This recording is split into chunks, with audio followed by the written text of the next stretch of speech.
In this new age we make for ourselves, we will refuse to allow those who traffic in division and hate to pit us against one another. All right, hold on. I could hear him. You can hear him? Yeah. You can hear this? Mm-hmm. In this moment of political darkness, and I see us live here. New York will be the light. Here, we believe in standing up for those we love. One second. We can start again. We're live. Yeah. Hey, y'all. We're live on YouTube. I'm on the Nubia side. Let me see. Let me figure this out. We'll restart. Let me go over here to the K, to the NU. Come over and make sure we live in the I don't think we're live in Nubia. We definitely are. We definitely are live in Nubia. Okay, very good then. Let's see, we're live in YouTube. Okay. So all right, so we'll do 3, 2, 1. Y'all just wait for 1 second while I hit the start button. I don't know what the hell. I tested this. All right, let's go. You ready? All right. It's earlier in the morning, as Otis Redding would say. In this new age we make for ourselves, we will refuse to allow those who traffic in division and hate to pit us against one another. In this moment of political darkness, New York will be the light. Here, we believe in standing up for those we love.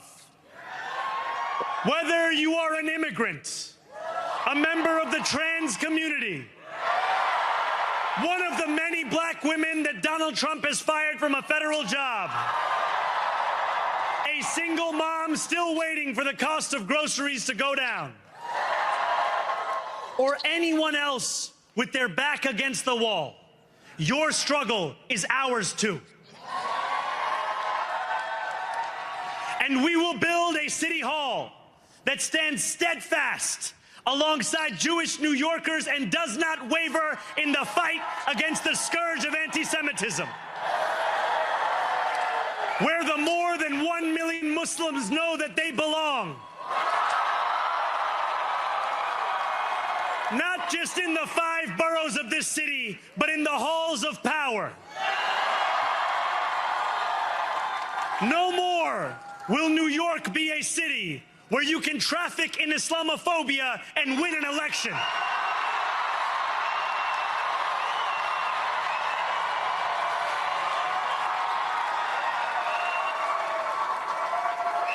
This new age will be defined by a competence and a compassion that have too long been placed at odds with one another.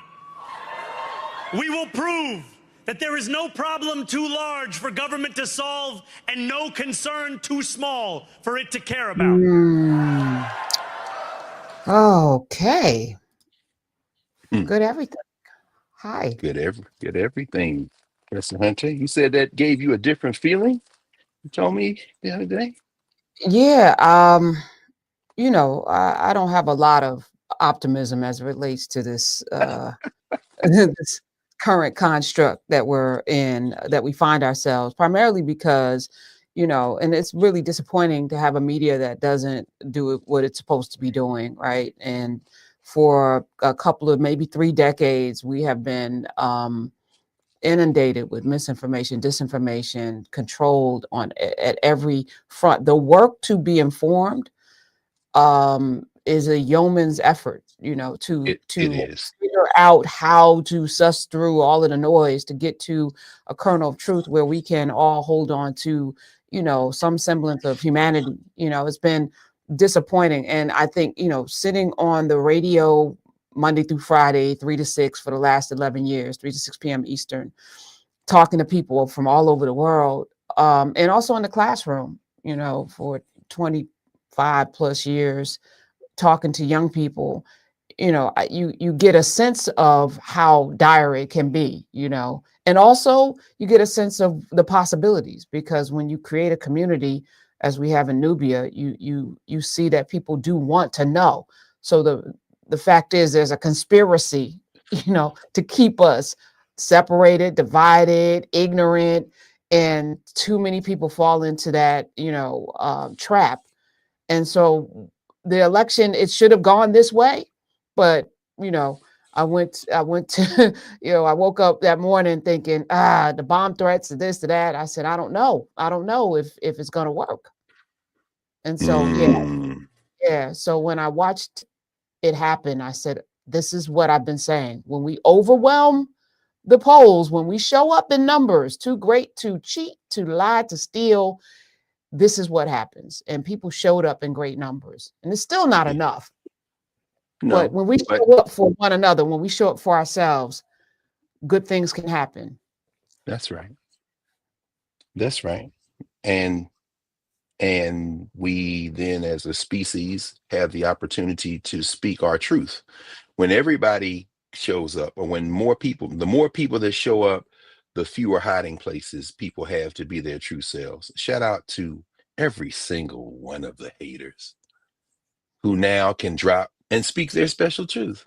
I am a racist. I am a billionaire that don't care about any of you. And the more of you show up, the less space I have to pretend I'm something else. Wait, all of y'all showed up?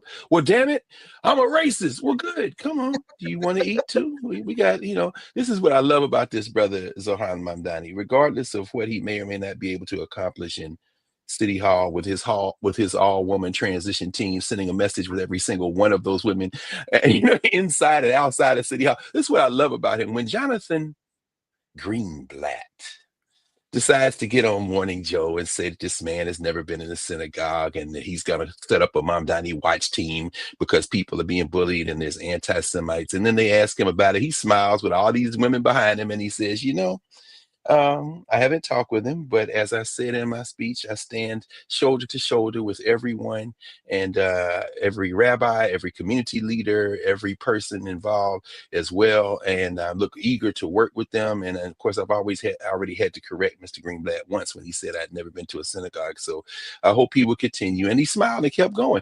We're not going to fall for the banana in the tailpipe, baby. So you go ahead but thank you, because we want to see who you are. That way we won't have no more problems. It's beautiful. I mean, and so it gives you some hope, huh, Prof? Hope, yeah. Huh? Listen, I mean, I'm already because I came to the conclusion a while ago that we don't need everybody. So once I said, okay, we don't need to get everybody, we just need a few good people to show up for, it's never been the majority. No. But then when you find out that we actually are the global majority, it kind of shifts, because now, they're targeting Africa, they're targeting the Caribbean, they're bombing folk in Trinidad and, oopsie, drugs. No, something else is going on. And I feel like there's a global awakening, and it's loud. It's loud and it's feeling, we've been here before and you've taught us over now 290 and 296 consecutive Saturdays and a few more sprinkled in for good measure.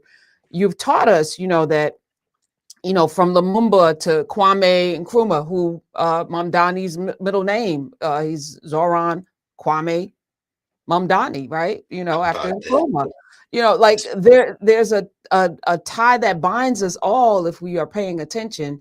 And the rhythm to this is powerful and they know it, which is why it's division. No, I know black. Okay, Dominicans, y'all not black. Y'all not black over here. Y'all not black. But they created this blackness and then, to denigrate all of us. And then when we look around and say, hey, we have more in common than we do differences, and the common oppressor across the globe looks like that. Hey, let's come together. Let's come together. I saw an economist, I'm going to be playing a lot of clips on Monday, who's talking about Africa. I mean, this guy, I can't call his name right now because I can't remember it, but I pulled a bunch of clips talking about the power of Africa and how, from Belgium. I mean, he like went down the whole thing for 30 years. And then you tell the people they're too dumb to govern themselves, but you have literally come in and stripped and raped and, pilfered and created this whole environment for people to not succeed. You've taken everything and then you blame them for their lack of success. Well, it's changing now. And if you look at the continent, we're talking about 1 billion, maybe 2 billion people. who That's right. are literate, more literate than most of most of the people here. Absolutely. Not even close.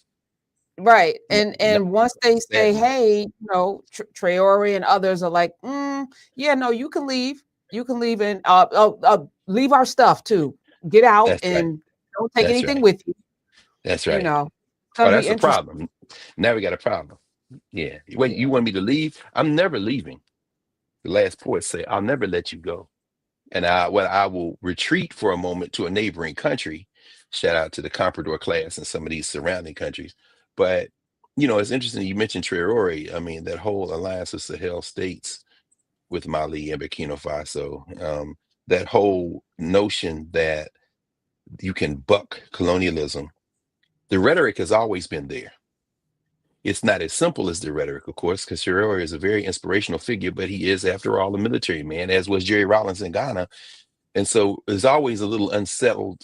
There's always a little unsettledness when the military comes in and takes over and then promises to have elections. Yeah, but you're the military. You came in. I understand. Sometimes it takes that. So we'll wait and see, and we'll continue to support until it becomes obvious that something else is going on. But as we see in Tanzania, as we saw in Madagascar, we're seeing people, as we saw in Bangladesh, as we saw in Nepal, people will rise up. And I'm saying all that as a prelude to this, what you mentioned in terms of, I'm looking forward to hearing this economist speak, because what is always at play is the global economy.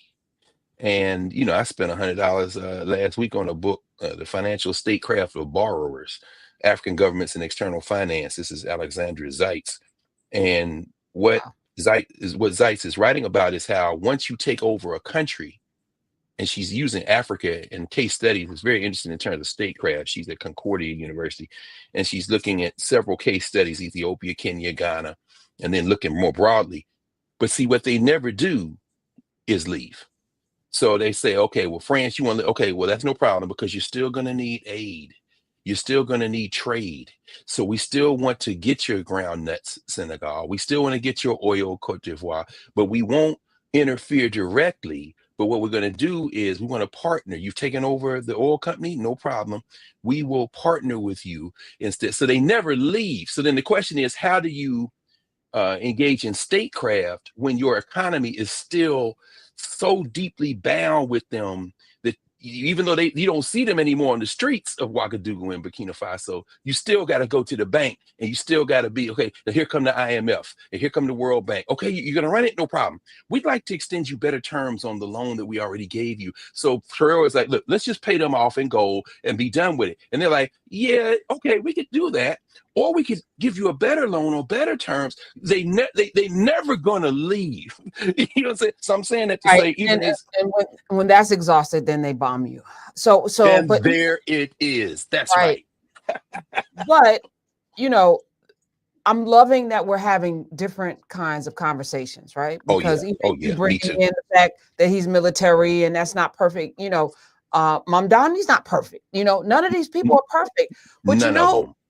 you know what? We can force people, because this is the relationship, into behaving better, right? We collectively, if we all make a decision, like there's this call for us to not spend money during this Christmas corridor, and I love the one episode that we did early on where you talked about that Macy's parade and the last float. It never dawned on me until we had that conversation. And then it was like a light bulb moment, like they depend on this, No question. and they have conditioned us with the greeting cards and Mother's Day and Valentine's Day to spend money like a metron, like we on clock. So That's right. and they bank on that, our behavior to be a certain kind of way, which is why this election and our behavior changed some things. That's The right. fact that once again, unmelanated folk did what they were going to do. Quote unquote Democrats, stop trying to court a vote that's never coming to you. Double down That's right. on the 90 million people that didn't show up in last November. And also look at who showed up in New York, who showed up in Virginia, who showed up in That's New right. Jersey.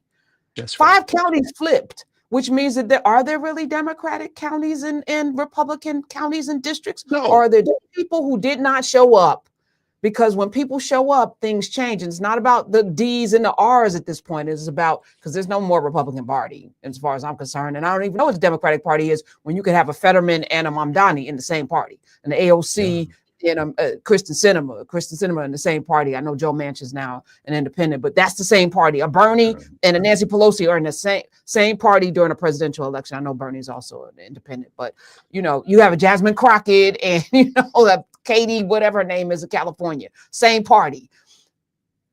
Republicans are systems. Yes. The delivery systems, I mean, everybody you named and every one of us doesn't have a D or an R or a right or a left or a liberal or conservative label. Those are labels that are used after the fact. In fact, there's an interesting new article this week in the New York Review of Books I was reading. Mark Lilla, the philosopher, I think he was at Columbia a number of years. He was talking about this very thing. In the wake of the death of Dick Cheney, he's talking about conservatism. He says, no, there's traditional conservative. He walks through the different types of conservatism, but he begins the article by saying none of these things are real. All of them are labels that you use after something has happened to try to explain what happened. And so he says, you know, the so-called classical conservatives would align with small government, would align with traditional institutions and incremental social change. He said, and then you introduce another element in the 1960s where you see this idea of racial grievance get wound in. You know, he calls it fusion conservatism. And then you see another element, the neoconservatives. There's Dick Cheney in them.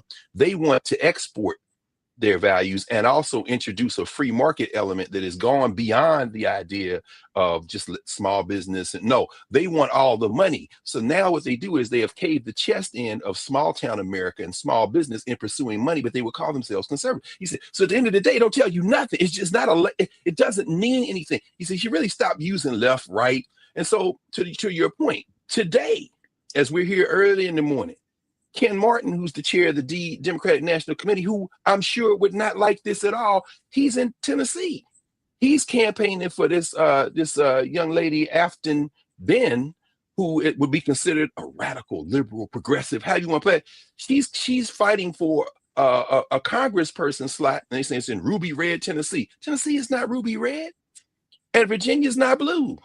It's human beings. And that is the genius of Mamdani. They say, is Mamdani going to speak about Palestine? Is Mamdani going to say, Zohar Mamdani lives in New York City. There's one of every kind of human who has ever walked the ball living in New York City. You know, he's going to talk about buses, childcare, affordable housing. And guess what? In talking about that, you can draw your own conclusions, because in that apartment complex right there are some Palestinians, some Jews, some Indians, some Muslims. Yeah, I'm not falling for that banana in the tailpipe. It's people. That's why they won. Yeah. Look, it's beautiful. It's a beautiful moment, Prof. It's a beautiful moment if we can seize it in this whirlwind week. In this whirlwind week. And this is why I was like, now the work begins. Now the work begins. You know, okay, voting is like number 8 in a 10-point, power play. You did what you needed to do. Now the work begins. Now the work begins to hold people accountable. Now the work begins to start building coalition. We got 362 days or 361 days to, if you want an independent candidate on the next ballot in the midterms, start building your coalition, start building your apparatus to make the things that you want happen. Otherwise, you're just talking. Otherwise, are a part of the problem. You got time now. You got time. And the thing that it reveals as well is that one of the other things that this past Tuesday revealed to people who weren't focused on it, because we all have the capacity to see it, but sometimes it takes turning on a light. I mean, sometimes think of elections like a bolt of lightning. It's like boom, and for a brief second, you can see everything like, oh, and then it goes back to the darkness. No, I saw that over there. I know now where that is. Yesterday, Dr. Amin and Sunyata and I spent about, I guess, from like 1 in the afternoon to about 7. So we were there about 6 hours over at Sankofa, just hanging out, talking with people. But people kept coming in, I'm a Nubian, or I listened to Sirius, tell Karen, or just because we were sitting still. I go over there to meet with students.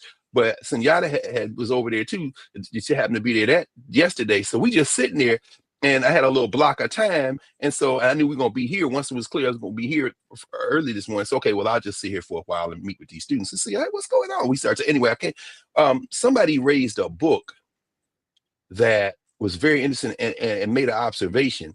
They said Nubia is like an emerging network state. What do you mean by that? Well, we have nation states, we got companies, we got countries, new currencies, and he shared a book. And I would say who it was, but I ain't asking where I could say who it was. So anyway, so I won't say, but I will say that this book, The Network State, is fascinating because it talks about the impact of technology.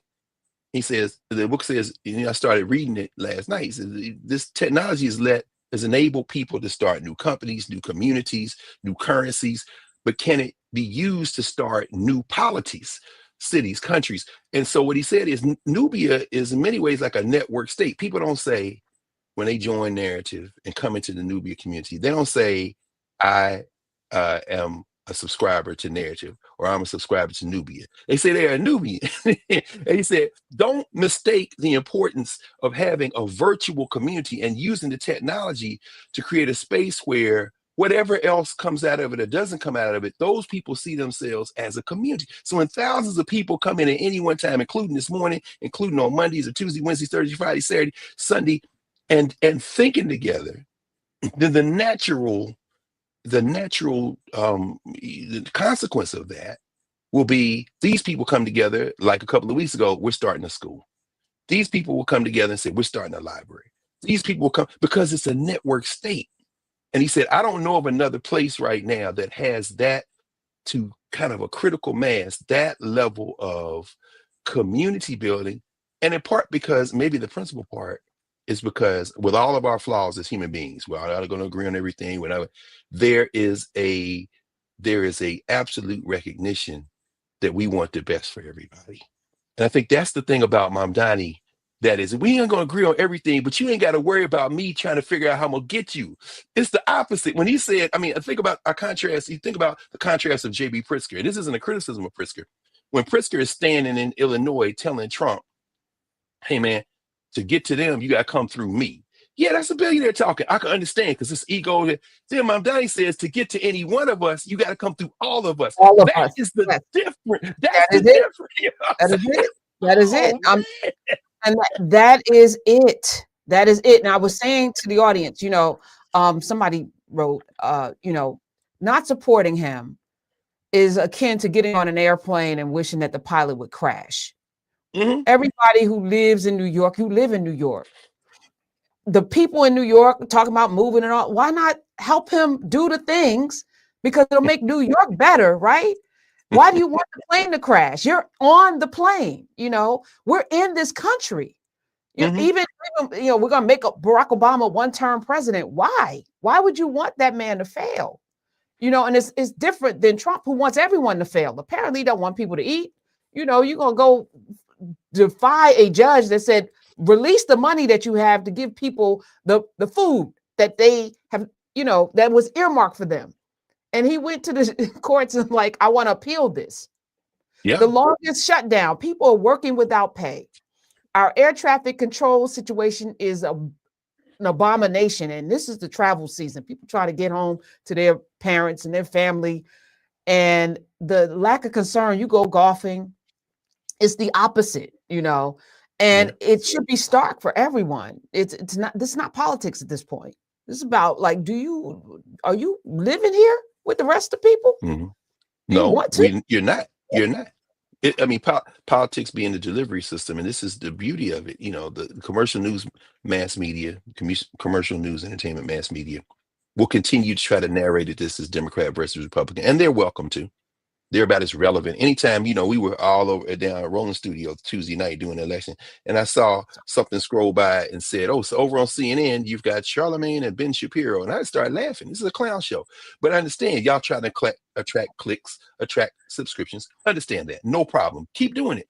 But to look at that metaphor, like you said, to not support someone after they have won is like not supporting the pilot and you're on the plane. But there's an added factor there. the person who is not supporting, the people who say they want to leave, the people who then attract. And the one thing I like about Zohan Mamdani, I think we all do, is that he is incredibly smart and he ain't smarmy. It's not a smart of condescension. It's a genuine kind of thing underneath that. So when Curtis Jackson, still drunk with the money he flipped on quarter water or whatever. If you want to go listen to I get some money, no problem. Curtis said he gonna leave or this gonna be a disaster. Mandani comes back and says, every time I get a death threat, which at this point probably every minute, he says, I put on many men wish death upon me. That's beautiful, brother. So anyway, so all the Curtis Jacksons, all the billionaires like Bill Ackman, all the people saying they leave in New York, and Mamdani's response when they asked him about it, he said, that there is more empty housing that was built ostensibly for affordable housing in New York City right now than there are people who are unhoused. So in other words, kind of with the underlying sentiment being, if you leave, can you leave your apartment building, please? Anyway, the point, because we already got enough, but the reason I'm raising it is this. Those people think that if the plane goes down, they've got a parachute. So they're not thinking that they are going to go down. They want the thing to fail because they hover above. This is what Mark Lila is writing about as one of those branches of conservatism. You got these cats like the ones who putting the battery in junior varsity Vance's back, who met in Ohio back in 2019, these super billionaires, and they got Donald Trump Jr. They're saying, this is why we've been calling him the Manchurian candidate. They don't think they're on the plane, but they don't think if the plane goes this way, they don't have an ejector seat and a beautiful parachute and a spaceship above them that's going to put a tractor beam or some shit. They don't think they're going to die if the plane goes down. They're not like us, to quote Kendrick Lamar, dancing at the Super Bowl and people saying, see, we'll put your monkey on a string and have him entertain us while we up in the suites laughing at y'all. In other words, we're not like y'all. You know what I'm saying? I'll let y'all think y'all had a little, and then you can even have Bad Bunny, right, Jay-Z? It's Bad Bunny, right? My kids love Bad Bunny. By the way, bring me another cracker over there, boy. Listen, I'm sorry. I won't say that in front of the cameras because I want them to think like they thought when you went over there into Brooklyn and we built that big ass center downtown and we put your face on the billboards to make people pretend like you were actually part of it. We want them to think that you're with us. And Jay-Z think he gonna get a parachute too, but he's in first class on the plane. You don't have a parachute, my friend. So anyway, they don't think they want the plane to fail because they think they're not gonna go down with the plane. But unfortunately, that's not true. And so, and whatever they think to me is irrelevant at this point because all we need to do is help this man get the things passed. If he needs the assembly, you want all of the things that he campaigned on. Push. Right. Let's go. There is a pattern to how you get the things that you want. It's not rocket science. It's really simple. It's not rocket science. How many more times are they going to prey on the ambition and the delusion of Elise Stefanik? I mean, how many more times are she gonna let herself get run out there and get the damn football snatched?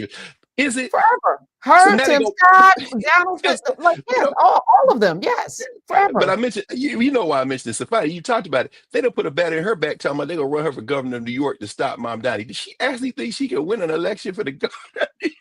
You saw what they did to her with the UN. I mean, they snatched her back. Now we need you in the legislature. How many more times? Well, New York is complicated. It was the thing that deluded Cuomo into thinking he could win in New York City because he won in New York State. New York State, once you get outside of the 5 boroughs, you she could have we're talking about Westchester and these parts of Buffalo and like Albany and New York, like true. New Jersey. I was not feeling really confident that Mikey Sherrill was going to pull it out. Despite that she was running against an actual boob, I was concerned. I said, I don't know if she could, because Jersey's also, complicated. You have parts of Jersey that are as MAGA as you want to, I mean, it's the last one of the states that still had people enslaved while we were fighting. And we all heard you when you showed up at your polling place and was like, wait, what? And then, of course, that sent me digging after I got the memo late. So I'm like, what? And I looked at you talking in the car. I said, wait a minute. So I went and looked. And of course, all these districts with bomb threats, only one of which leaned Republican. And then they opened it up again. I'm like, what are y'all? Oh my God. Yes, right. It's Jersey. This could Yeah, happen. yeah, And then yeah. what you say, you went to the other place and had no, all these flags. You was like, I don't know if I Yeah, want I to was like, put my I am not ballot up leaving here. not leaving a provisional ballot here. No, ma'am. No, sir. Not happening. I will wait all day if I have to and not be on the All radio. day. Yeah, no, All but day. I have the luxury to do that, and that's a privilege. I was just You thinking know about what? all the people on Yeah. their way to work that morning, and that's what really fired me up and pissed me off because of, you have childcare and you got to get to work. And it was that time, like 7:30, 8 o'clock in the morning where, you're trying to get somewhere, and then they tell you you can't vote, Mm-mm. and you won't get off in time to probably come back at night. You know Right. what I'm saying? I said, That's wow. right. That's what I was I'm like, telling oh, you. this could go a completely different way. And I purposefully voted on election day because I've been early voting because I wanted to feel that, I Yeah. wanted Yeah. to sense that election day, vibe. And I'm glad because had I voted early, I wouldn't have had that experience. I wouldn't have known what people were, going through. And we need to be vigilant, which is why you should really ask yourself, all of you I don't vote people, why go through all of that if it's not an important thing? I keep saying it. Why are they going through all of this? Why are they throwing millions of people off the rolls in Georgia and places, throughout this country? Why are they trying to suppress votes? Why are they burning up ballot places, bombing things and bomb threats? Why are they doing that? Why is Steve Bannon getting up there as if you don't show up, I'm going to go to jail? Right. And why I is love Trump out there? Oh, they're going to pack the courts. it. If they win, they're going to end the filibuster. They're going to end the electoral college. Well, yeah, yes. Yeah. Now we know. Yeah. Now we know these are the things that must get done, which means we have to Must get show up. done. I That's can't right. wait. I No, can't I wait. can't wait either. See, Do you that's a man. Go ahead. I'm sorry. No, I was just gonna say, do you think we're gonna be vigilant, or what's the distraction that's coming? Because it's gonna Oh, be a I have. distraction. Like you said, the lights are on. We all see. Oh, when we show up, we can actually elect people that we actually say we want. That's right. Well, there are a lot of distractions. We know that. They're going to go protect Christians, which translates to white people. Here's a bulletin to Bozo and his crew. This is Nigeria, my friend. So there are white people there, but it's probably a one to pull a number from William Cosby Jr. and Bill Cosby and the Cosby kids. It's probably for every one white, there are at least 11 billion blacks in Nigeria. So if you think you're going to go find white Christians to say, now that's what you mean is white Christians. We've seen that one before too, haven't we? Yeah, go back to the 1960s, late 50s, early 60s, and the idea that Africans were capturing, raping, and killing white Christian nuns in the Congo. Yeah, we've heard that language before. The justification for sending in an invasive force or weaponizing, again, even more weaponizing the Belgian police in Congo because white Christian nuns were being. Go listen to Malcolm X talking about them using the old trope of protecting Christians. We know where that goes, my little friend. So there are distractions like that. Oh, footnote, release the Epstein files. But at any rate, so you got him and you got some other things like that. But we also have to remember, of course, that this is a tactic anytime you have people in power who want to retain power. News from India this week that Narendra Modi, the prime minister, is being accused by opposition party leaders in one of the provinces in India of leading a voter purge because parliamentary elections, legislative elections are upon us in India, and this is a region where the BJP, where his party might lose and put a dent in his agenda, in his momentum. So they're going to do voter roll purges. News from Tanzania, if you've been following what's going on in Tanzania with the sister who is leader of Tanzania, who has been increasingly authoritarian. They've turned the internet off. I've got students at Howard who are Tanzanian, who keeping me monitored as I'm reading, and then asking them out of that who have friends and family who they can't get in contact with because they've shut off the internet because there's a rising level of protest there. Because if we saw what happened in Madagascar and Bangladesh and Nepal, people are not going to take it. And in those countries, we're seeing a little bit of a disappointment in some ways because the people who forced people out of office are now like, okay, what's next? again, in Burkina Faso, Ibrahim Traore will be as successful as the people in the country who are being fed, who are being housed, who are having the opportunity to acquire education and improve their lives and their families' lives are satisfied. It won't be because of any pretty speeches and Pan-Africanism and Black power and red, black, and green and berets. It'll be what can you deliver? And this is how keep calling him Mahmoud. This is how Kwame Mandani was able to win that election, by speaking to the bread and butter issues, as it will be called. So we know what's coming. And the beautiful thing is that we will be fooled again. Contrary to what might be said in the old song, we won't get fooled again. You will be fooled again because we're human.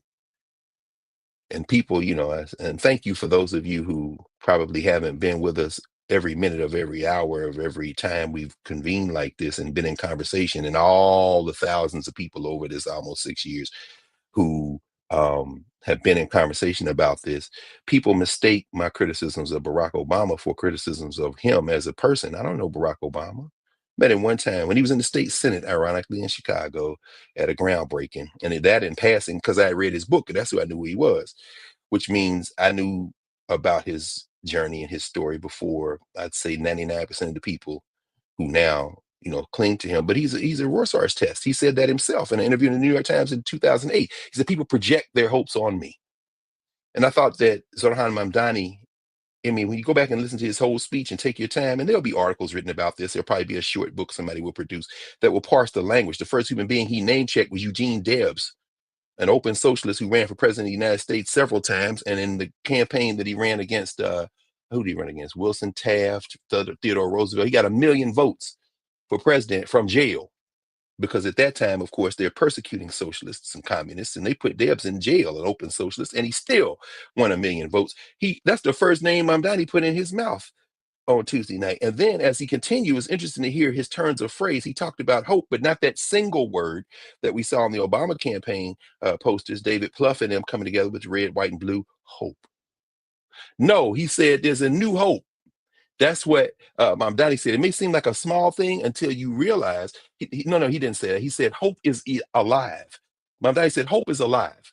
Now people say, oh, you're reading too much into it. No, I'm reading with my ears. I'm listening to the words, and in a carefully crafted speech that he and his speechwriters put together. There was an economy of language. No word was out of place. So when he said hope is alive, I immediately thought about Jackson in 88 and 84. Keep hope alive.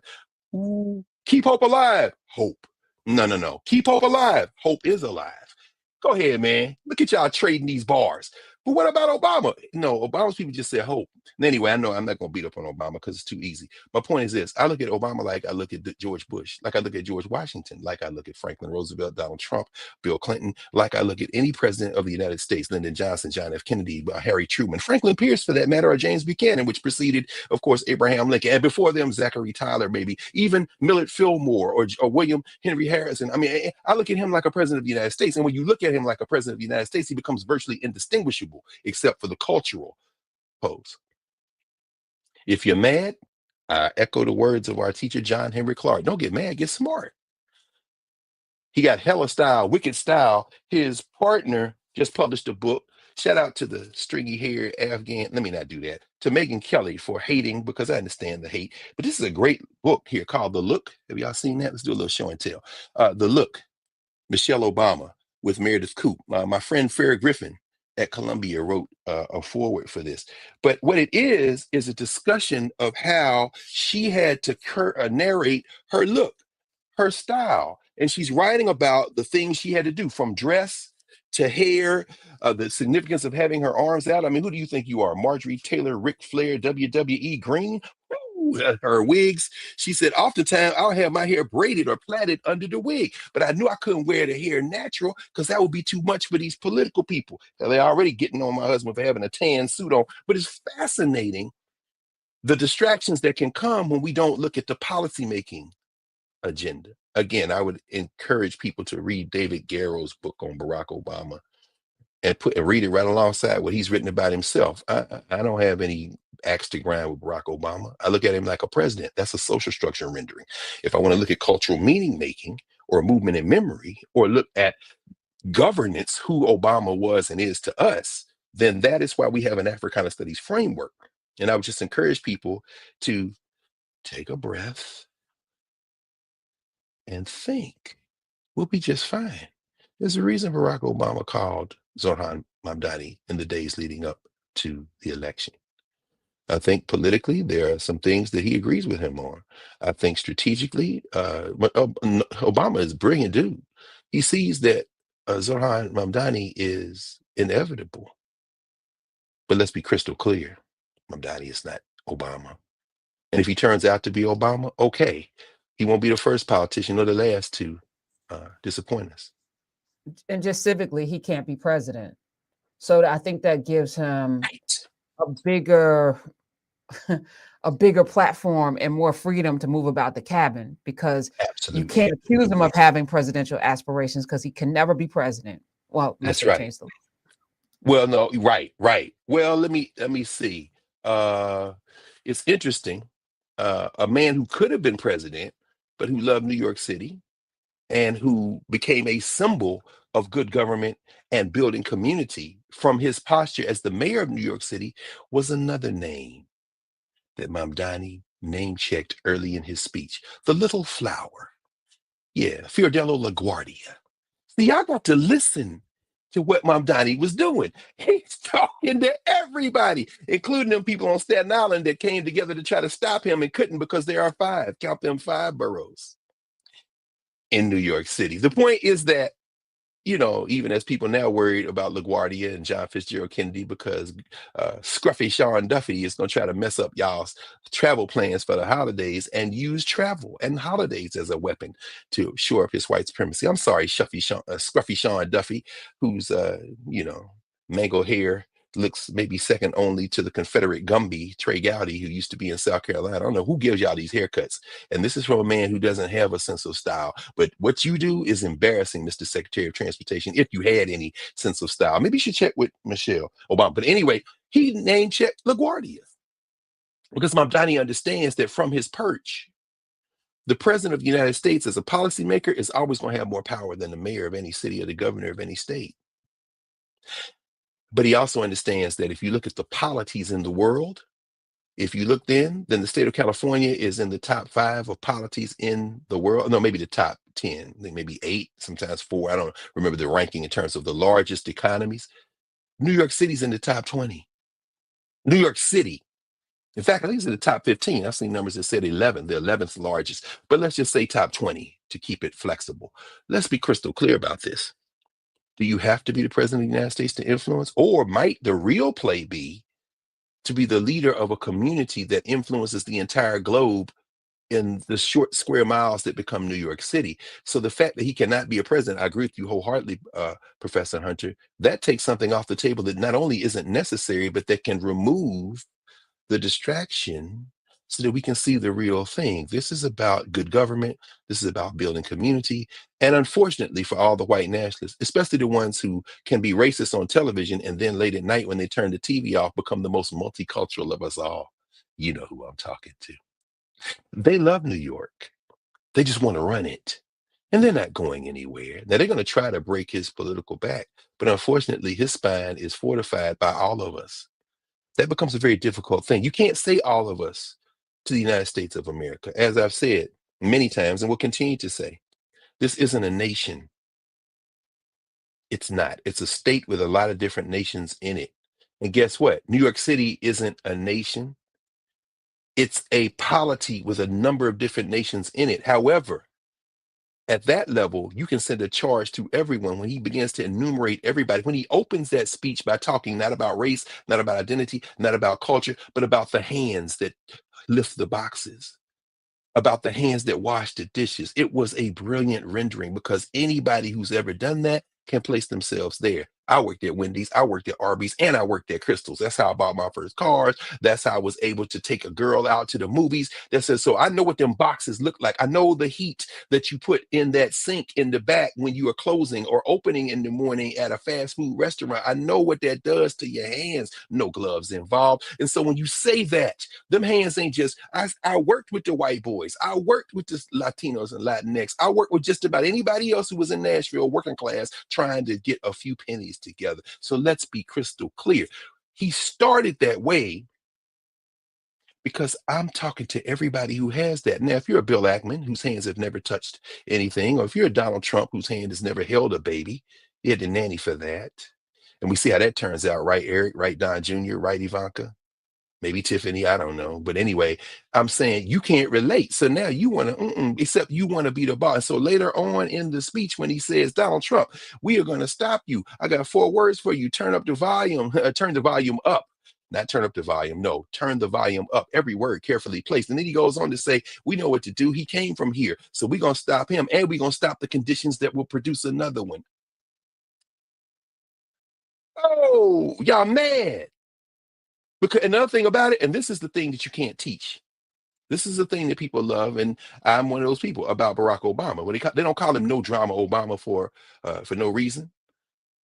But Obama has a coolness that comes on my trending toward the Denzel Washington side. He ain't no gonna be kiki, not gonna be a whole lot of Mom Donnie. That's closer to how I work through the world. I was just born with that, except he got more of it, even, which is a beautiful thing. Those smiling eyes. Even when he mad, the eyes ain't never mad. Even when he narrowing the eyes, and even if he catch himself, he just go back with that smile. You can't fake that, and you can't teach it, because that speaks to something that makes Denzel Washington such a brilliant actor. What is that? The passion. It's not just inhabiting the roles that an actor plays, it's the thing that is consistent. People say Denzel plays himself in yeah, because underneath any role, from Glory to Malcolm X, from the Hurricane all the way through to Highest to Lowest, there is that passion. There are some things that are political gifts. So I see why Obama called Mom John. He had to. And I see why Chuck Schumer didn't endorse him. Because, when you are a political creature who is beholden to forces that you have tried to ride now for decades, and you can't just jump off them horses, man. You could, but you don't think you can. And I understand. Now, Chuck Schumer and the Democratic leadership did something, I think, at the end of this week that was this very nice strategic move.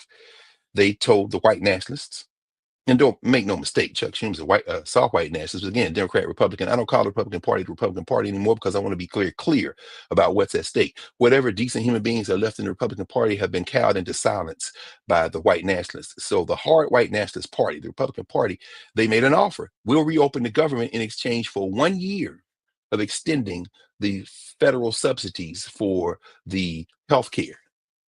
And what did the white nationalists do as the offer was being made? They rejected it out of hand. Well, now it's very clear.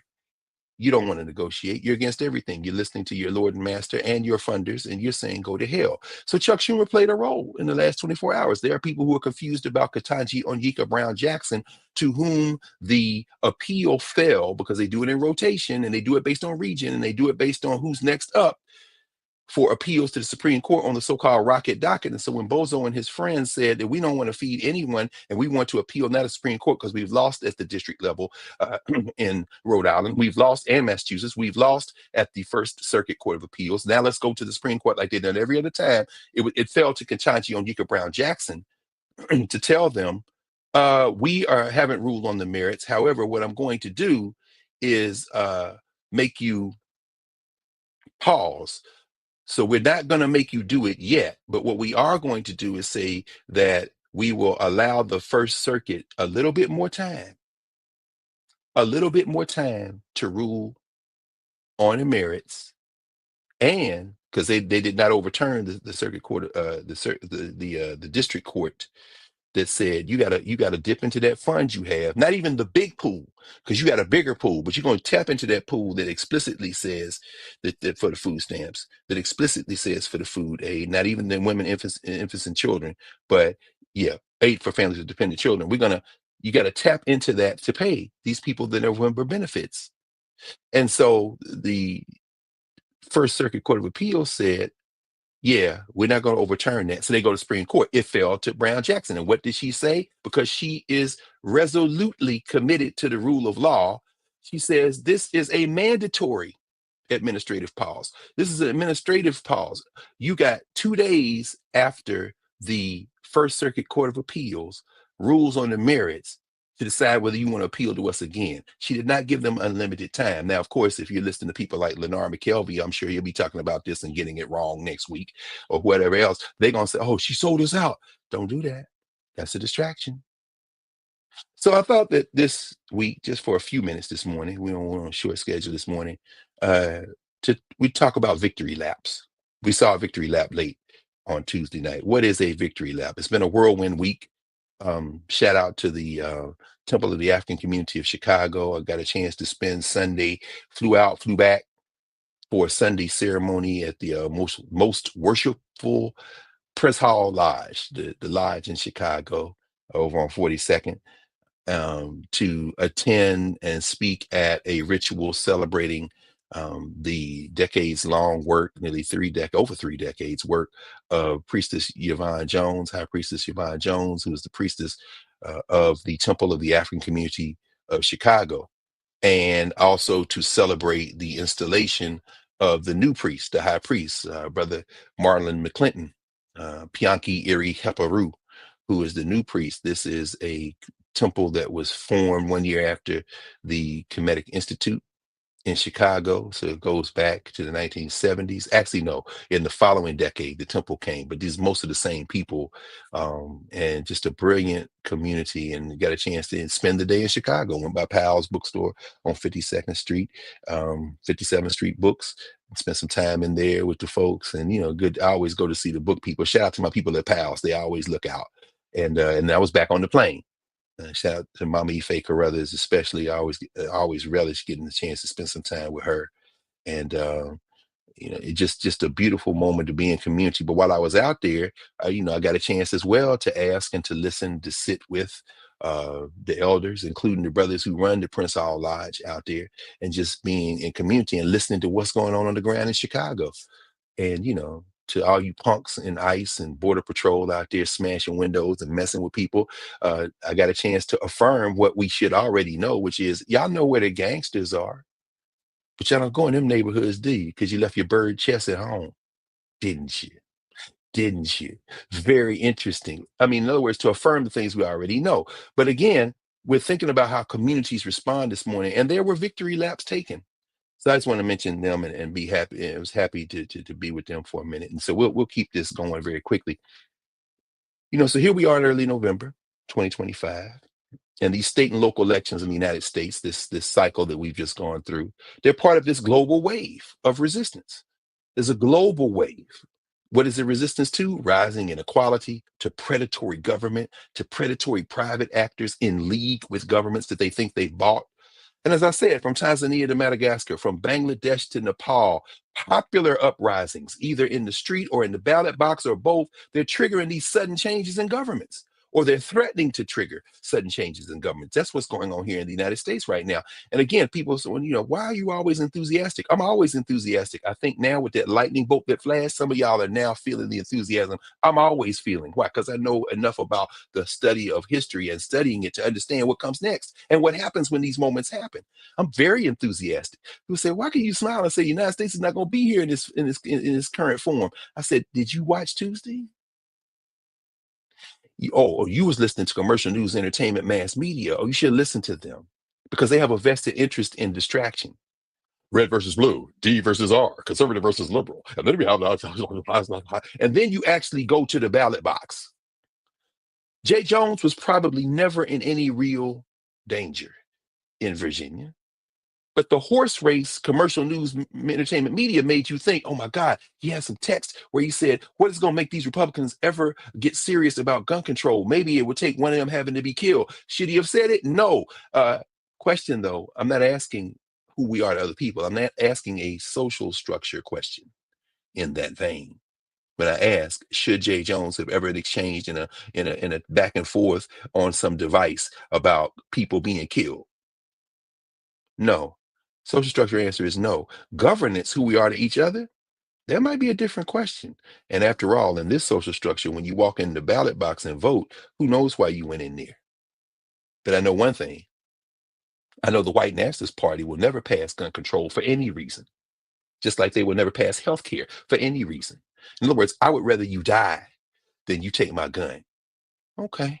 So this man is like, well, what would it take for them to? I'm not defending Jay Jones. I'm not supporting Jay Jones. I'm saying to you what every human being will say to themselves when they get real quiet. That's the ways of knowing. That's the governance formation. Who am I? Did that hurt Jay Jones? I know one thing, Jay Jones won by multiple points. I know another thing, Abigail Spamberger, who when asked about Mahmoud Mamdani's victory and whether or not he should be considered the face of the Democratic Party, her response was, well, it would be nice if he was a Democrat. Ain't nobody mad at you, Gabby. You're a delivery system, Abigail. You know, just like Mickey Sherrill is a delivery system. Ain't nobody trying to come to your house. Anybody trying to get your daughters to wear different dresses when they standing up behind you as your victory speech and you take your victory lap? Nobody care about that. Nobody cares about a Virginian who became the governor of New Jersey or a Jersey girl who became the governor of Virginia. Isn't that interesting? Any more than we get caught up on the personalities of a kid born in Uganda, who is now the mayor of New York City, or a kid whose parents came from neighboring Kenya, who became president of the United States. We're not going to be distracted. You are delivery systems. And when Spanberger came out and everybody and got the multicultural America behind her as she gives her speech and then walks off stage and takes the crowd with her, and the lieutenant governor, a Muslim with her family, her husband and kids, she standing out there by herself with her family by themselves on the podium. Spanberger gone. Because in the days leading up to the election, you abandoned them. Love don't live here anymore. And then after she came up, here comes the new attorney general. Perhaps as important as the governorship, maybe even more so, depending on how you interpret it, because he's going to join Tish James. He's going to join the attorney general of California and those other 24 states, which sue to block everything the white nationalists are doing in Washington. Well, guess what? Now you got another one in Virginia. That's incredibly important. As someone who will have their voting rights restored in the next year, as someone who will have benefits not blocked in the next year, as the expanded majority in the Virginia legislature. Shout out to Don Scott, the mastermind of it, as Roland was explaining the other night. Don Scott is a brother from Texas, a brother who was a military guy, a brother who has served and now is the head of the House of Delegates in Virginia, a brother who did 7-year stretch for a drug conviction in federal court, came out of the prison and turned his life completely in direction of public service, and who sat atop that whole apparatus in Virginia, rejecting entreaties from the 2 sitting senators. That's right, the former Vice President, Tim Kaine. Oh, wait, you weren't the vice president. Right. Still chasing them 3 toothless white voters in Western Virginia, huh? Aren't you? Well, Don Scott rejected y'all's idea. You and Mark Warner, the other senator, is like, we need to spread this money to the places where we can get some of these disaffected former Reagan Democrats. He was like, we're going to give them money, but you're going to give money to Richmond and Hampton too. You're going to give money to Black people. You're going to get these HBCU students fired up because it's going to be Black people that deliver the victory. And on Tuesday night, Don Scott sitting there grinning like a Cheshire cat. Why? Because I know my people. We're not going to be distracted. And when Jay Jones walked out there with his wife and little boy, and people looking at his wife and said, is she Asian? But no, her mother is not Bangladesh. And you can look it up, Prof, or someone can look it up and everything. But Afghanistan, I think maybe no, Afghanistan. Either way, her father is Ghanaian. Yeah, Mabel's father is Ghanaian. She went to Hampton. And it was the commercial news mass media entertainment complex that had people thinking, oh, it's a close, are these tweets, are these texts going to doom him? Man, y'all be quiet. You registered? Why? You going? Come on, let's go. Let's go together. Let's go and show these people that we not watching y'all. So Spamberger, your delivery system, baby. Mickey, we'd rather have Ras. We'd rather have Mayor Baraka, but you there now. You in the seat, and you are a delivery system. DNR don't mean nothing to us. What means something to us is power. And on Tuesday night, we took a little step closer. Like people around the world, change is threatening to do. And here in the United States, this week's results reflect popular and voter response to these deepening inequalities, these deepening inequities, and the widely unpopular policies by a Trump administration that is serving as a delivery system for other interests, these long desired hard right white nationalist initiatives backed by billionaires, think tanks, assorted neo-fascists, and a deeply diseducated voting base, which is mobilized and deployed through fear and manipulation of racial division and cultural grievance. But there are more of us than there are of them. You got MAGA hillbillies in Manhattan, and you got them in Memphis. You got Black nationalists in Iowa and Indiana and Indianapolis. You got some kind of people of every stripe everywhere. If you can lose your fear, you can get a lot more done together. So in the aftermath of these shifts, and we're in the middle of the shift, so there's no aftermath completely yet, large and small, people are engaging in struggle, whether through elections or popular mobilization, both, all. At some point in the near future, we'll probably talk again with my man Maurice Mo Mitchell and the Working Families Party in New York, well, headquartered in New York, all over, to talk about what it means to build coalition. Dr. Azamor has been walking us through that week after week now on Sirius on Wednesday mornings from 8 to 10 to talk about what this means. Mississippi, they broke the back. They broke the back of the supermajority. I'm sorry. What did Cliff Albright was talking yesterday? He said, what do they call him in Mississippi? Tater tot. I like to think of that bad Dollar General store toupee wig on the top of the head of Tate Reeves, the governor of Mississippi. You don't have a blank check anymore, baby. You don't. I'm not sorry about it. You know why I'm not sorry about it, my little friend? I'm not sorry about it. Let me take these out of my ear because it seems like they. No, now we can't hear. You're muted. You're muted. Thanks, Prof. I should be all right now. Cool. Thank you. Yeah, I'm not sorry about it, Tate. You lost your supermajority. So you can't run out of Jackson, your thug white nationalist enterprise anymore because enough people showed up to the polls to flip 2 seats in the Mississippi Senate. The sister who won, a retired nurse. The brother who won, the former mayor of Hattiesburg. They're in there now, which means you have to deal with them. And I loved it at the victory lap they took on Tuesday night. The phrase was uttered there from these black folk in Mississippi, which make up a plurality. I don't trust any number from the census. They saw it's 33%. No, Mississippi, at least 40% black. Might be more than half black. But either way, them Negroes, enough of them showed up, and enough white people who got common sense showed up to break the back of the supermajority. And when they stood there in that victory lap on Tuesday night, and the brother said, Mississippi is now a battleground state. Do you know who shivered? The dust of Ross Barnett. Yeah, that's why I tell them in Louisiana, go and build that Charlie Kirk statue on the campus of Louisiana State University. Go on and build it, because it ain't but a next short step for them boys and girls that run up and down your basketball and football course to decide they're gonna go somewhere else. And they're gonna put diversity on their list alongside the bag. But in political arena, that political struggle showed up, and they broke the supermajority in the Mississippi legislature, which means when you want to run the table on people in Mississippi now, friends, when it comes to healthcare, when it comes to housing, when it comes to energy prices, when you want to do that now, you're going to have to talk to them, and you're going to have to negotiate. And Mr. Reed, Tate, man, go and get you a better toupee, bro. Scrub that face and get ready to go negotiate, because it's going to be a battleground state now. Georgia, those public service commissioners. You knew what was coming if you spent any time in Georgia. If you're in Atlanta, read the AJC, the Atlanta Journal Constitution. If you just listen to people talking about the damn bills keep going up, can't anybody tell me why? You could have seen that coming. They didn't win by squeakers. Those 2 seats on the Georgia Public Commission.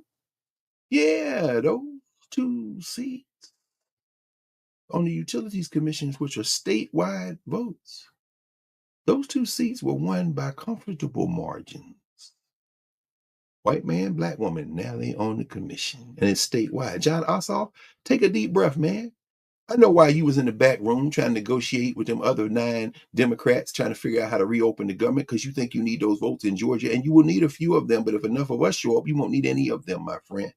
I know you got to be elected back to the Senate. That's important, but this is political struggle. This is what we do. These celebrations, these victory laps, though, are often followed by policymaking disappointments. No way can Mamdani deliver everything. No way can any politician deliver everything. Our trick is to not get distracted. This is a long-range struggle, because after some of those disappointments, there are going to be renewed calls for everyone to stay committed to the longer fight.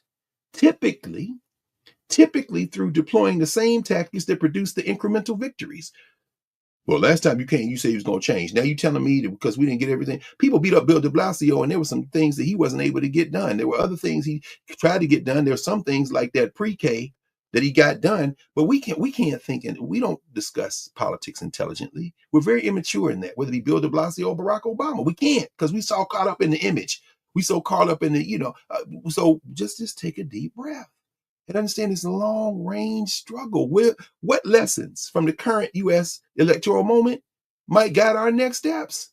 Nation states, all polities, are fragile formations.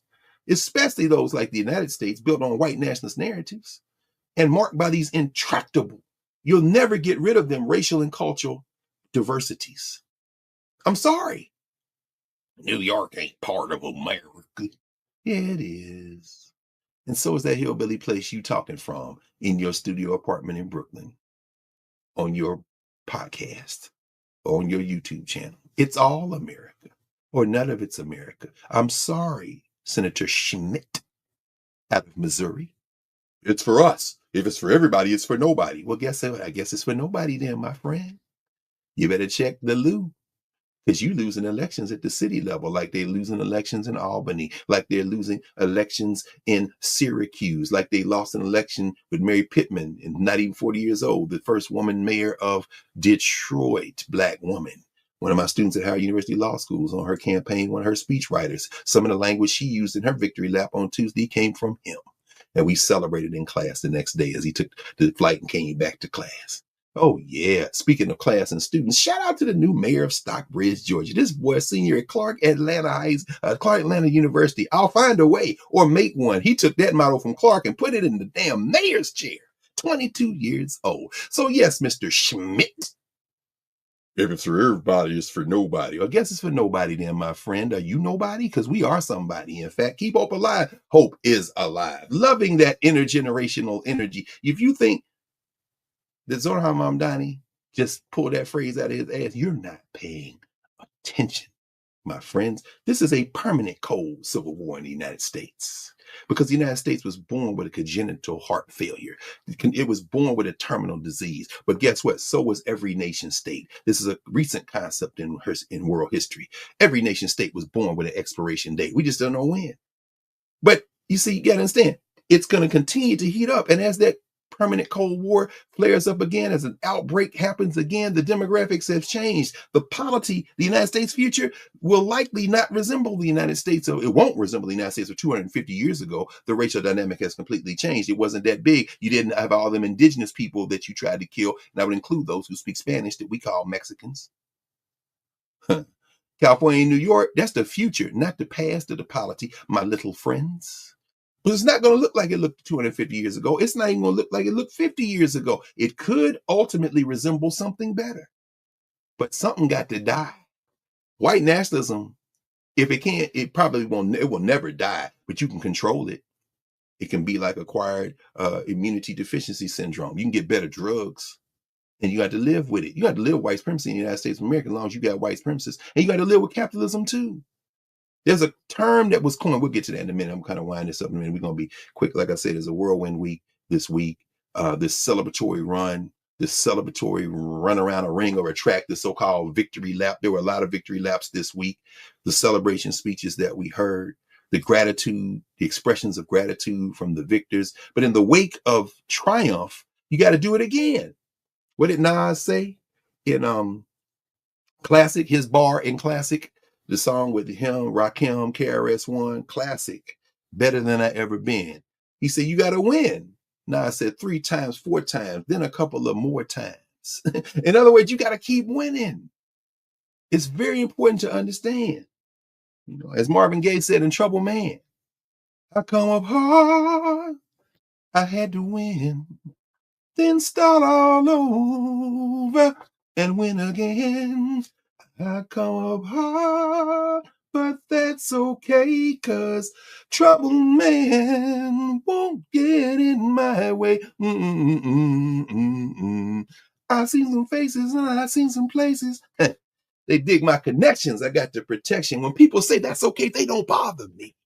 Come on, Marvin Gaye trying to tell you, if you want to understand what to do next, put on Trouble Man. Play about 4 or 5 times. There's a reason Anthony Mackie playing the Falcon in Captain America, Civil War.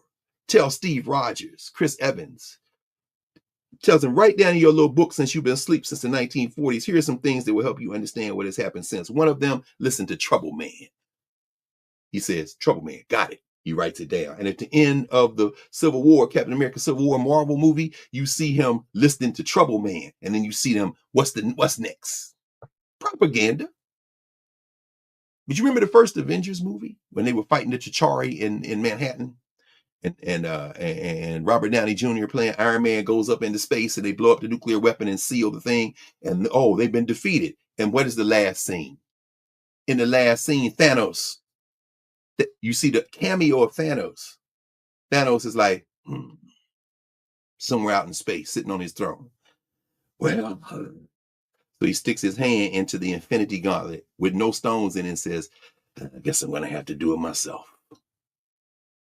It takes the better part of a decade to get to Avengers Infinity War. What did Donald John Trump, vomiting from public housing that he's destroying as we speak, what did he say? And now it begins. But you ain't Thanos, friend.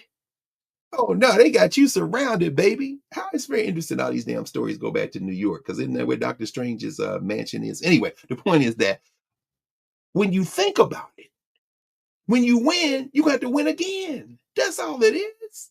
And that's all it's ever been. The point of the victory lap is to invite others to celebrate that moment, to acknowledge what they have done, to acknowledge what we've done together, and then to invest in the continued effort.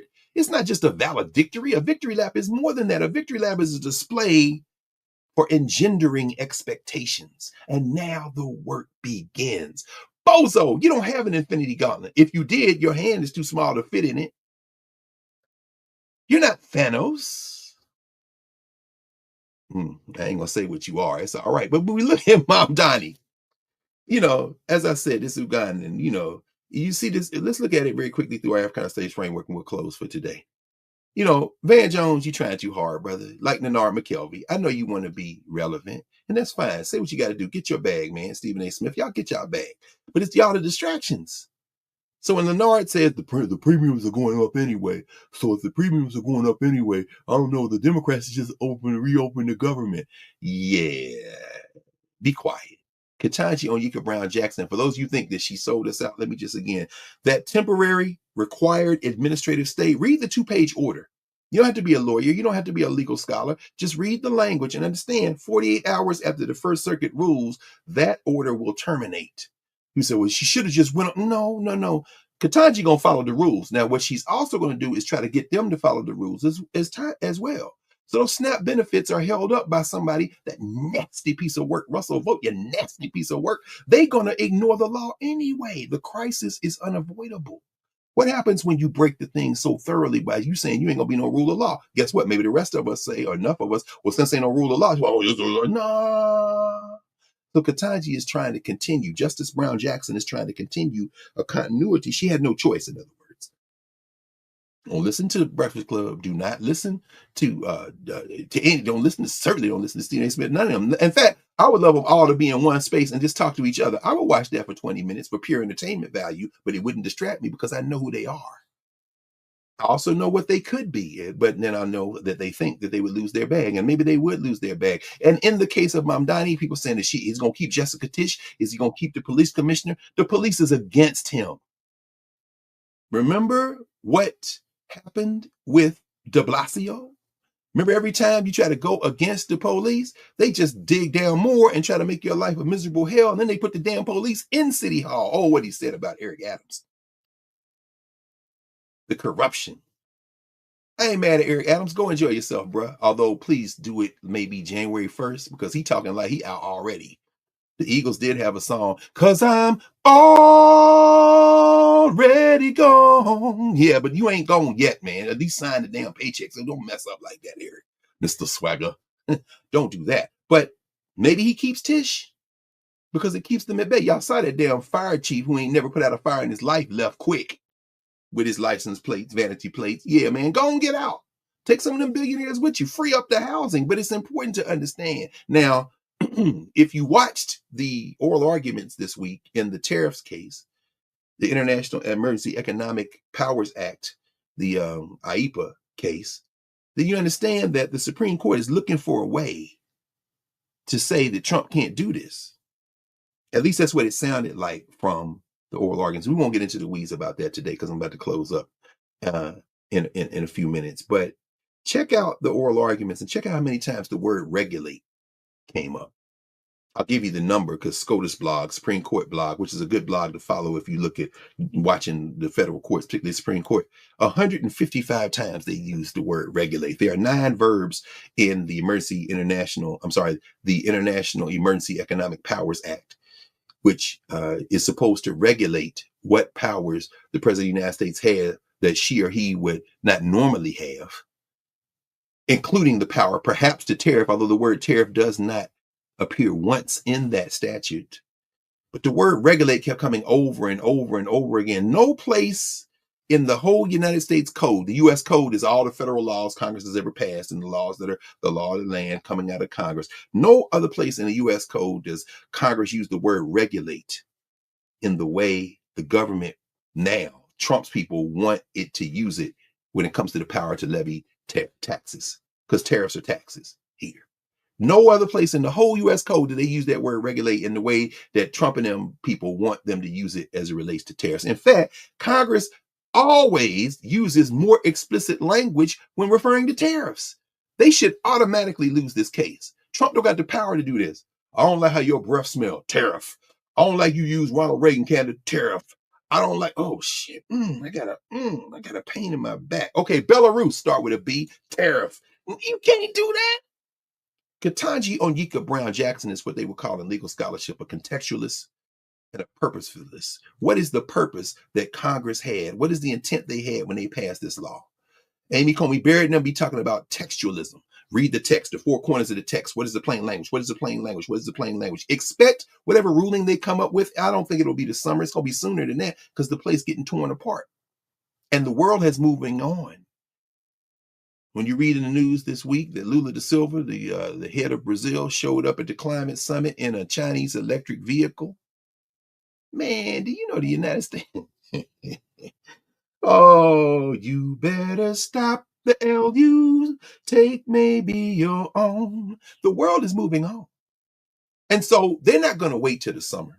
Expect a fairly, on their term, more recent, sooner ruling. Expect a more expedited ruling on the issues here, but they're going to try to make it as narrow as possible, and they're probably going to focus on the language. It's probably going to lean more toward Amy Coney Barrett's notion of the text. Ketanji Brown Jackson's like, yeah, but what did they mean when they write? They don't like meaning when it works against them. They love meaning when it works for them. Look at what they did with Joe Biden. They stopped him for giving y'all student loans, didn't he? By saying, well, what was the intent? What was the intent? Oh, y'all like the congressional intent, huh? And they said, no, Congress has that power. Congress has that part. What's that word they used? 155. Oh, yeah, regulate. So they're parsing it. They're trying to figure there's something called the major questions doctrine.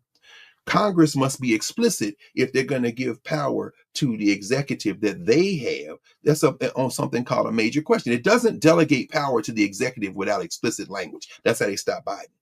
They didn't tell you explicitly you could do that. Okay.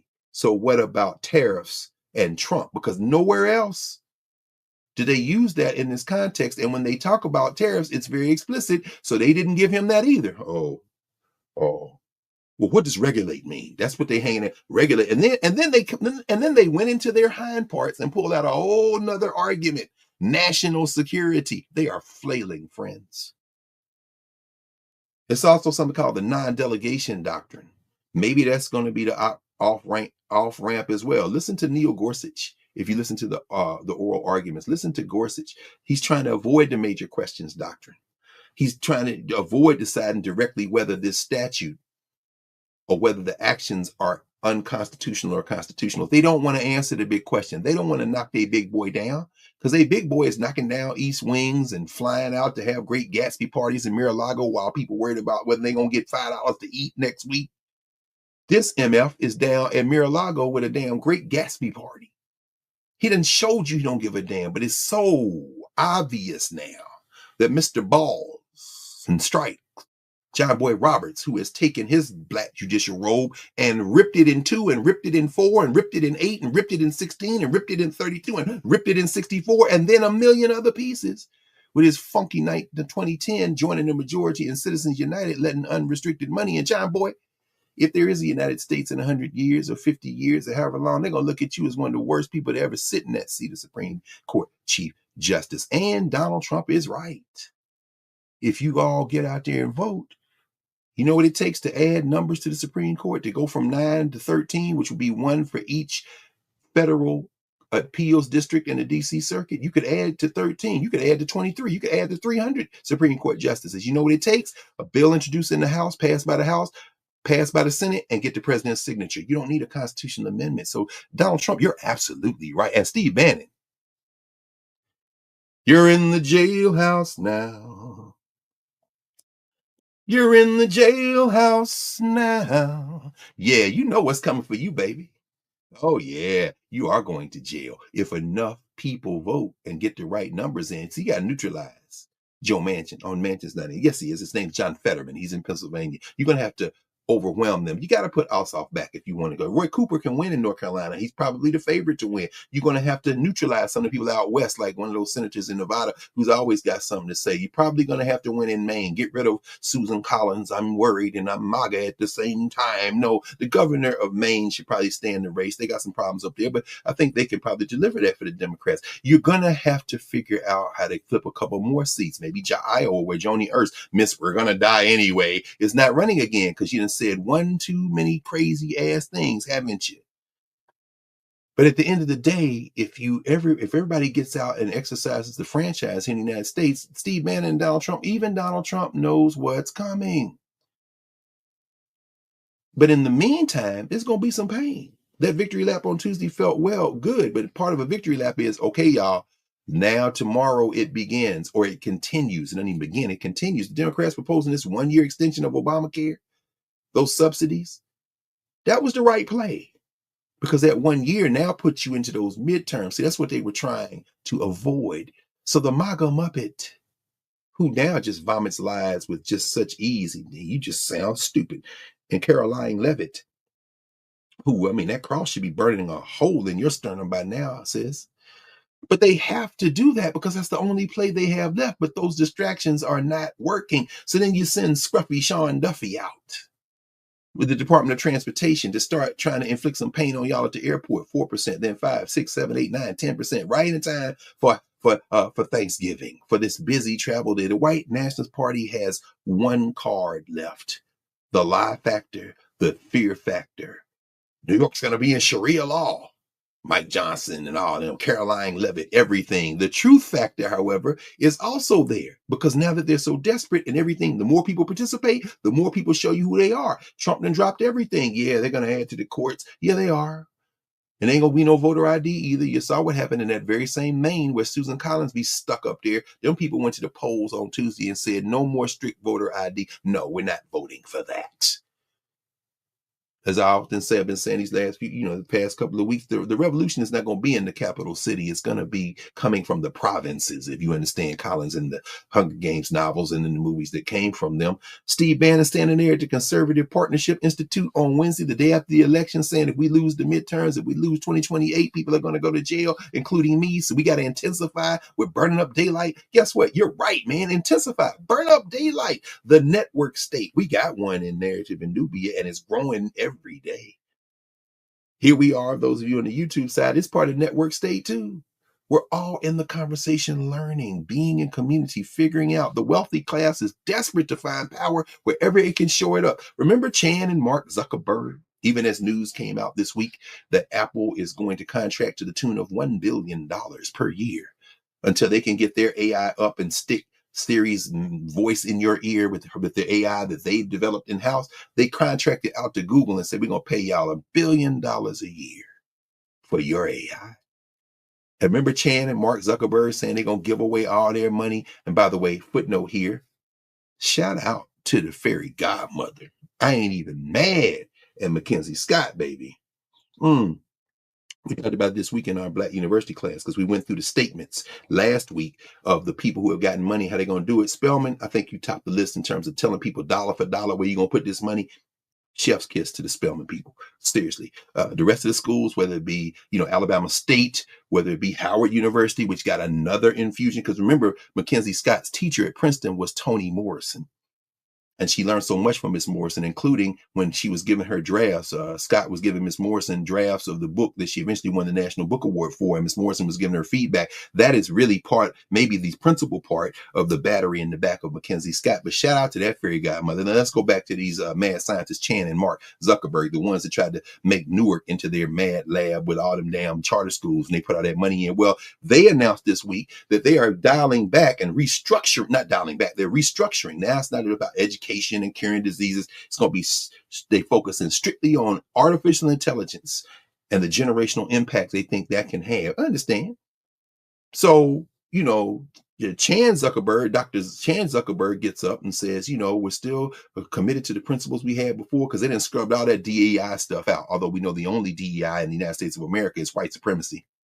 Otherwise, all those thoroughly unqualified people who are running around trying to mess up your travel plans, shout out to Scruffy Mark Duffy, standing up in line from the damn White House press corps podium, Caroline Levitt, all y'all wouldn't have a job, because all y'all diversity hires, because whiteness is the only diversity, equity, and inclusion. The diversity of whiteness, the equity of whiteness, and the inclusion of whiteness, to continue to try to keep your collective white foot on our neck. It's all right. We ain't tripping. But Dr. Chan Zuckerberg stood up and said, we still committed to the principles that we were committed to before, meaning we took DEI out, but we're still committed to diversifying. And Mark Zuckerberg got him, said, we will hire the best people. That's a lie. Because I know one of the reasons, Zuck, why you was standing up behind that racist at the inauguration, Zuck, is because you worried about all them non-white engineers and geniuses that you got coming from all over the country, and whether or not you can continue to have them come to the United States. We know what your play is, baby, but it's more of us than it is you. How do you become the best without developing through access and opportunity?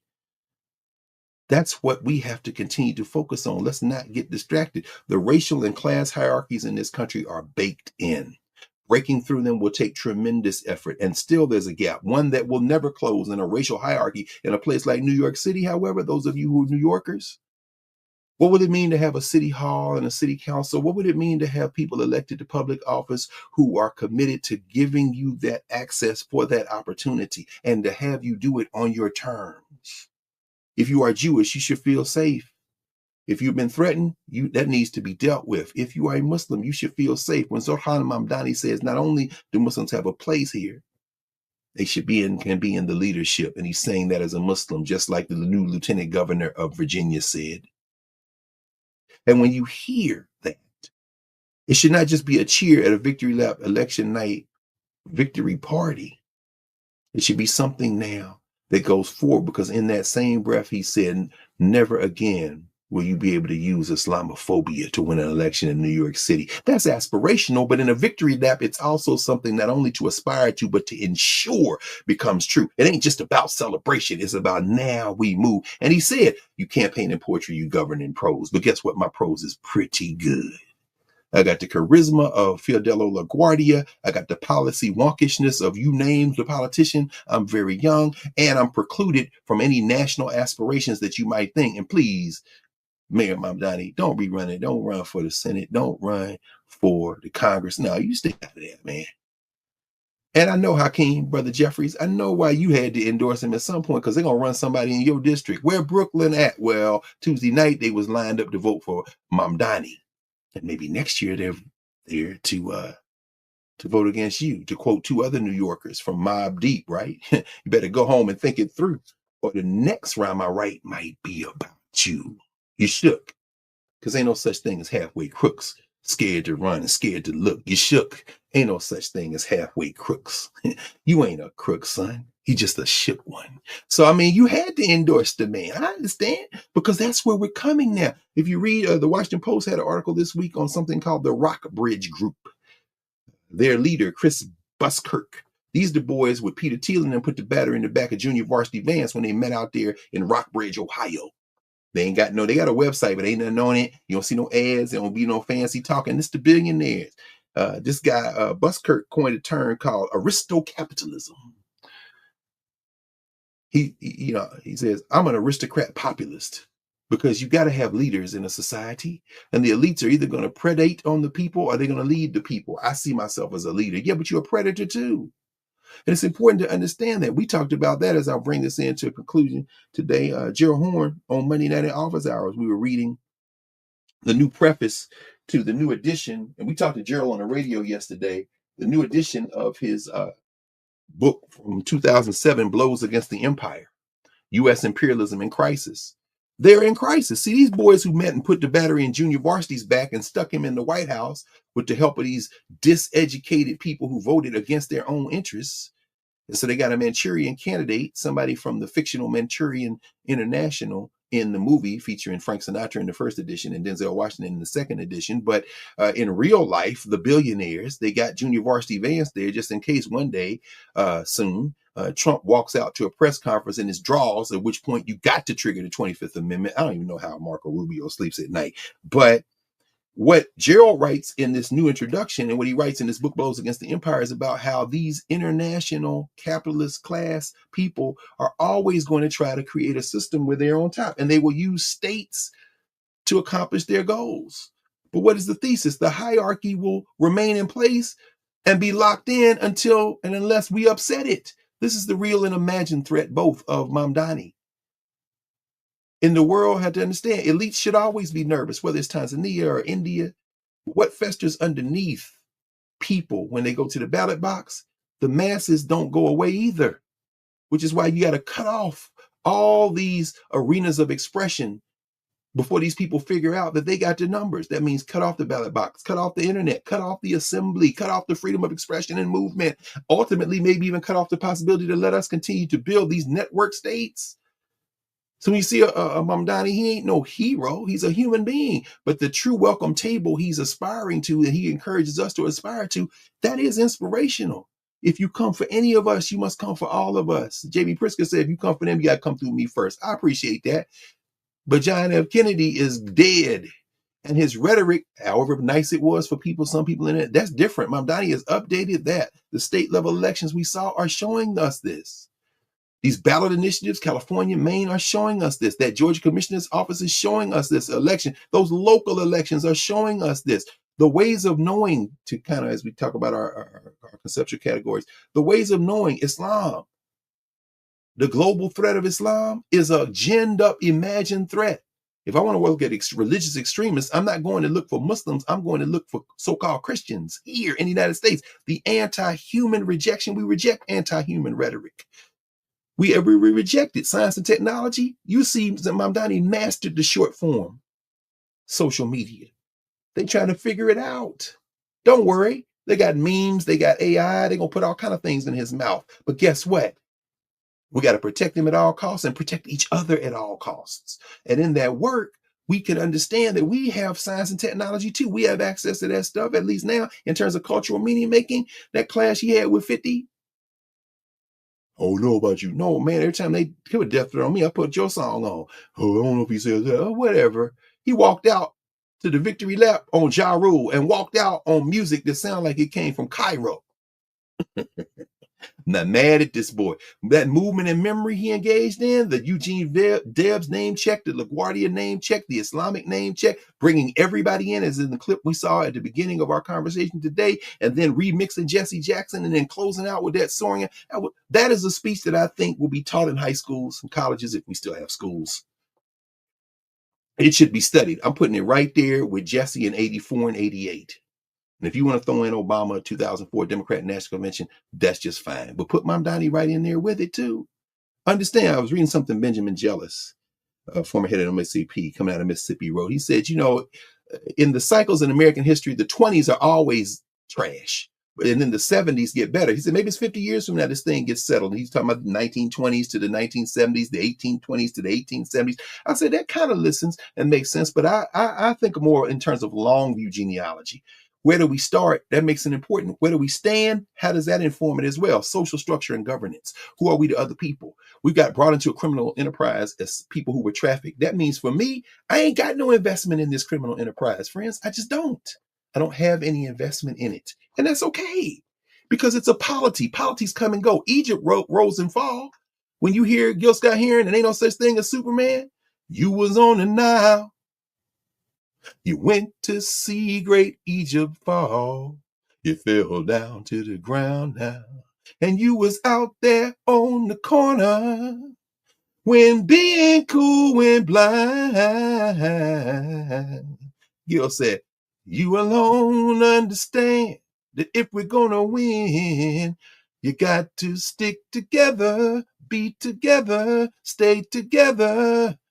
The day you understand, there ain't no such thing as a Superman. There's no such thing as a Superman. It doesn't matter. When Barack Obama won the election in 2008, Howard University Magazine asked me to write some reflections. And so the next issue of the magazine, beginning at the top of the year, everybody's enthusiastic. The victory lap, Jeremiah Wright preached, Baba Jeremiah, you remember that? The Sunday before the inauguration, it was so cold. And when they published, what I said was, there's no such thing as Superman. Don't expect this man to be everything. Don't expect him to be nothing either. You see? It ain't cynicism that should drive this, but expectation. And those victory laps mean something. We are all Nigerians today. Because when this man says he's going to attack Nigeria, that means he's attacking us too. Where do you think we came from? We don't care. Trash. We don't care, sir. Tear it up. Because we're going to build something better. And when Zoran Mamdani looks in the camera and says, Mr. Trump, I know you're watching. 4 words for you. Turn the volume up. That's not a challenge. That's a declaration of our common humanity. That is an open defiance of any attempt to squash our common humanity. So let's enjoy this victory lap. And let's take a moment to contemplate the expectation and the investment that comes with it. And I think we'll be just fine. Or not. And didn't KRS-One say turn the volume up? Turn the volume up. Oh my God, I missed that. I'm telling you, this speech, it's just the devil's time is up. Turn the volume up. The devil's time is up. Turn the volume up. Come on, Prob. Come on, Prob. You better bring that English. No. I'm telling you. It wasn't me. It was somebody that called up yesterday on the radio and reminded us that KRS-One, and you know, Mr. Mamdani is a hip hop head. So he's a hip hop head. Absolutely know that he was saying something larger than listen to this crowd behind me. But also, I want to remind people in this time, the distractions will be coming fast and furious. The algorithm's going to algorithm. We have to be vigilant. As you brought up Zuckerberg, he does not let his children have screen time. In fact, they're in private school where there's a very limited amount of technology. They're not studying AI. You know, they're studying the humanities. They're studying the humanities. They're not studying AI. Pay attention. While they are feeding us poison, they're not doing that to their own children. My God. Just that simple. Thank you. And you can Google, y'all can Google search that. Where does Zuckerberg put his children? Put in screen time technology. He's anti-tech as it relates to his children. So why does he want our children so heavily involved in it? That's right. That's right. How about that? Yeah. Well, there it is. Right. Well, thank you. I appreciate every single day now is a clean glass of water. Those of you who are not part of Nubia Knarrative, I was just had an extensive conversation with L. Joy Williams, who's absolutely incredible, and some other folk in terms of our civic engagement and what we need to do over these next 360 plus days to make sure that the midterm elections turn up, because that's how you get the House and the Senate to impeach and convict, to change the laws and then tee it up for the, you know, it's not left and right. This is about our common humanity. And if you really care, you know, this is how we win, all of us. So I'm looking forward to what's next. If you guys can get into Nubia, come on over, but come with a brick, with a plan, with a purpose. And if not, find an organization to get them involved in. This is not a singular, rugged individual fight that we're in. We need each other. So find your tribe, find your organization, find your space, and roll up your sleeves. You all live somewhere. Get busy. Let's go. We got this. That's right. That's right. Love you. See you on Monday night. Of course, Sunday we stacked up in Nubia as well. We are 7 days a week at this point. But love you. And we talked about Dr. Senyata. She and Dr. Narissa playing tag team on our health, mental and physical is amazing. Dr. Beatty on Tuesdays, Coptic class that he's doing. Akil Parker, Dr. Daniel Black On Sundays, Yeah. we're winding down the rites of passage, which was something I didn't know I needed, but absolutely did. And I thank him for that. Chelsea Elliott with the families and having so many families, so many dads and moms care so deeply about the future of their children, and they're in there and the kids are in there. And it's just, I love what we do. I love who we are. And I thank everybody for trusting us. Yeah. Bro. Yeah, Dan is in, I think, St. Paul today. Y'all look him up. He's over in St. Paul, Minnesota doing some work. He sent a flyer. I put it in Nubia. So, but yes. Travel safe. Love you and see you soon. All right. See y'all.